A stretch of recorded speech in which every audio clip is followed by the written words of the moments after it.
Hi friends, it's Liz here. Thank you for joining me today. I'm going to be finishing up decorating the paper bags the loaded paper bags that we made in a few videos back. I will link that video in the description box below in case you haven't seen it. But you all requested to see me decorate the rest of the bag, so that's what we'll be doing today. As well, I'll be showing you how, I've added the ephemera, etc. to the finished product. So the first thing I wanted to mention was I'm replying to a question I had about the sizes of the paper bags. And at the time, I didn't really have the sizing, so I had to find similar bags to show you. And I used 3 different sizes, but it really doesn't matter what size of bag you use. You really can use anything you want. It doesn't have to be these specific bags that I have shown you. Really, any paper bags will do if you kind of, put them in the spots and places that you want to add them to. But here I'm just showing you the sizes of the bags just in case you were interested. And also I have heard from some of you, and thank you for leaving a comment about the different ways that you can attach these paper bags. So initially what I've done in this one was I ran it through my sewing machine, and I found that was the easiest way to attach the paper bags. Now, I have heard some people saying that you can hand stitch them in, just like you would with your junk journal, which is a great idea. I personally can't do that right now because of my achy hands, but that would be an excellent idea for anyone that can stitch things together. And then also I have heard of them being glued together. Now, the gluing part is a bit confusing to me because I was trying to figure out, I could glue the paper bags like the 3 stacked together, but then when you flip down the first pocket, it wouldn't really be sealed all the way through because things could slip through the paper bag to the back of it, if you know what I mean, because we haven't fully stitched them in the center. So I'm a bit confused about how that would work, but if you're not too worried about, pages or things slipping through the bags on the other side because you're just gluing them together, then I think that still works great. So I just wanted to kind of make note of that for those of you that, were thinking of other ways to attach the paper bags together.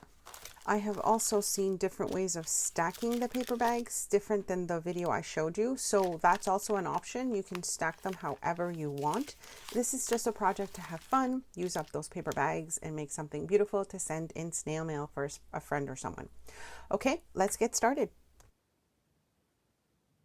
So this is where we left off in the last video. I had started decorating the first little flip down. So now I'll show you just, the additional pieces that I'll be adding to the rest of the paper bag.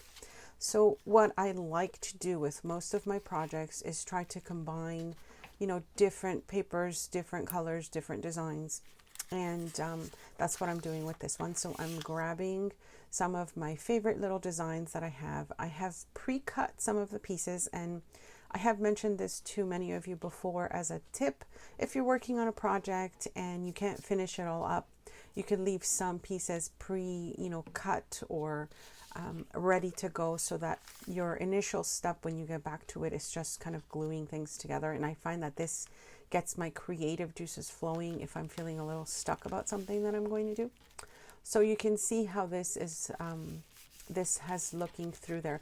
I'm liking the idea, of course, of layering. So that's why I've placed the bags in this way. I like to see the different layers.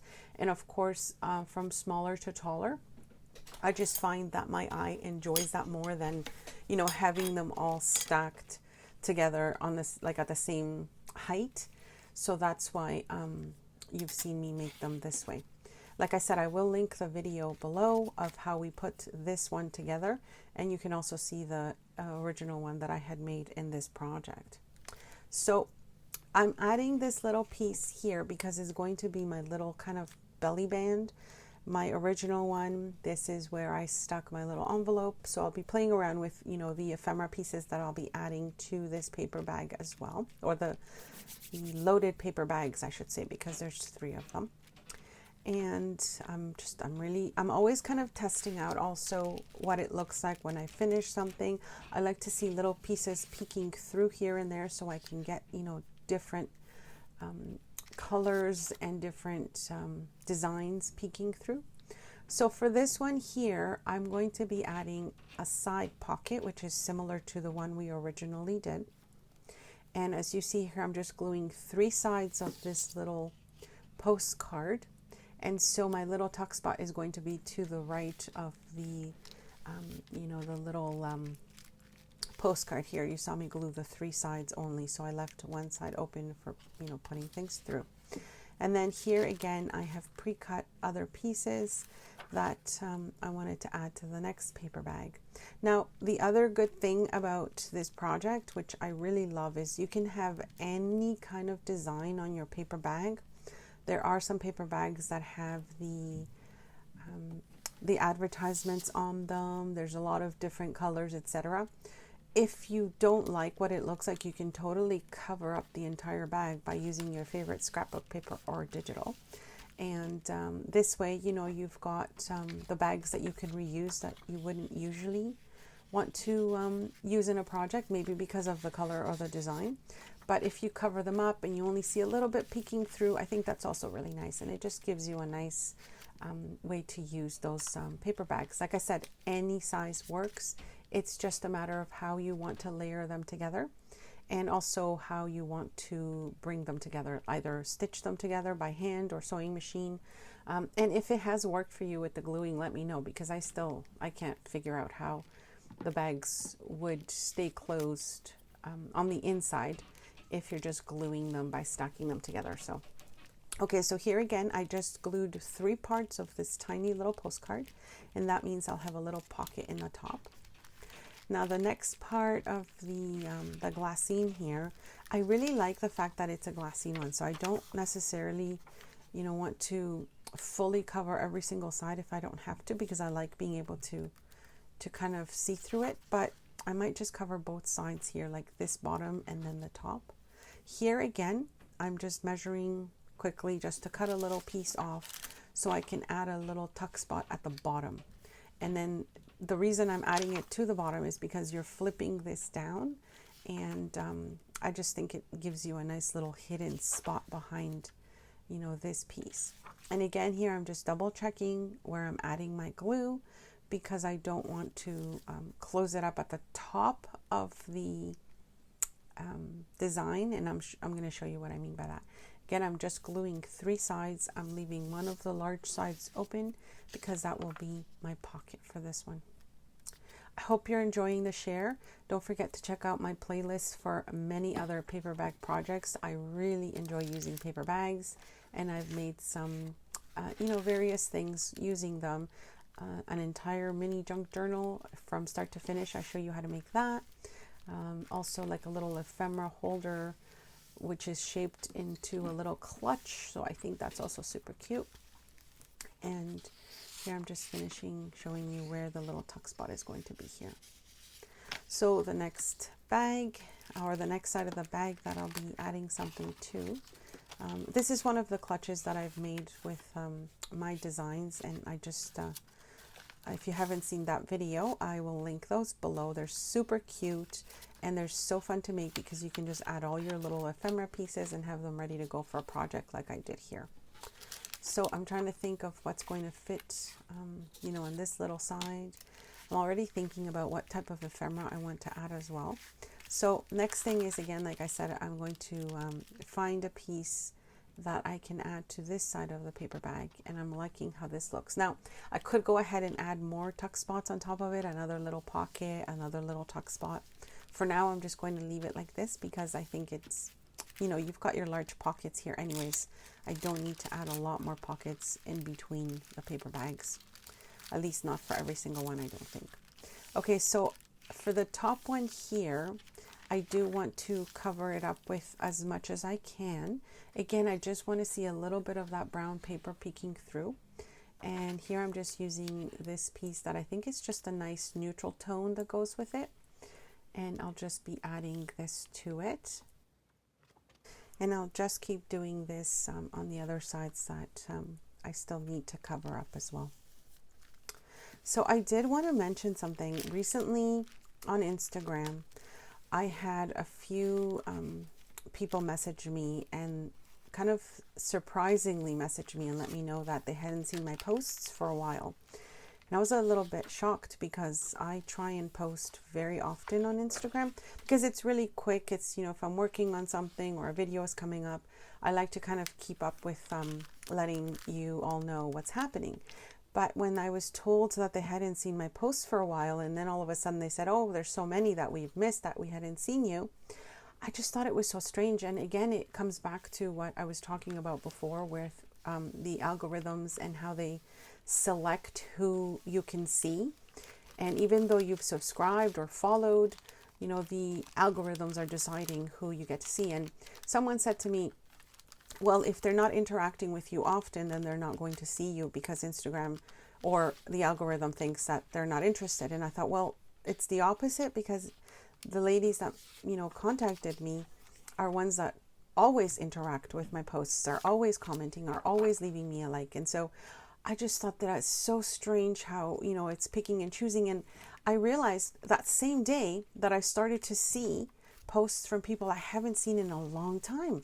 So of course I'm checking their feed now, and I've seen that I've missed so many. Like, this is months now that I've missed because it wasn't showing me that. So it's so frustrating. It's really just, it's infuriating because it kind of limits us, who we can see and who we can't see based on what the algorithm thinks, not who we've selected to follow or subscribe to. And I think that just makes it so difficult for creative folks, to get some variety of people to see. The same thing I think is happening on YouTube as well. I seem to have the exact same people repeating over and over on my, on my suggested feed. Yet I've subscribed to so many people that I haven't seen in a long time, and now I'm double checking, what I've missed, because it seems like I've been missing a lot as well. So like I said before, maybe for me, I've just, I've unsubscribed and I've resubscribed thinking that might, kick it back in again. So if you see me coming back to your YouTube channel and resubscribing, it's because I'm trying to figure out why I was kicked out in the first place, or why I haven't seen your posts or your videos. So that's what's happening there. And I'm hoping that by clicking that notification bell, that I will keep seeing your, your videos, etc. And likewise, I hope that you don't forget to hit that notification bell for my channel so that you can actually see when I have videos coming up, because it really does help, with the algorithms. If I post something and you don't see it right away, then YouTube thinks you're not interested, and it'll just keep pushing it back. And I think that's what's happening with a lot of videos. People will see a video and think, oh, I'll see it on the weekend, and we posted it on a Monday.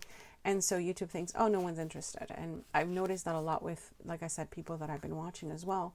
I'm trying to schedule time to watch as many as I can, as often as I can, so that, the feed doesn't get lost. Okay, so back to this again. I'm just showing you some of the ephemera pieces that I'm adding to it.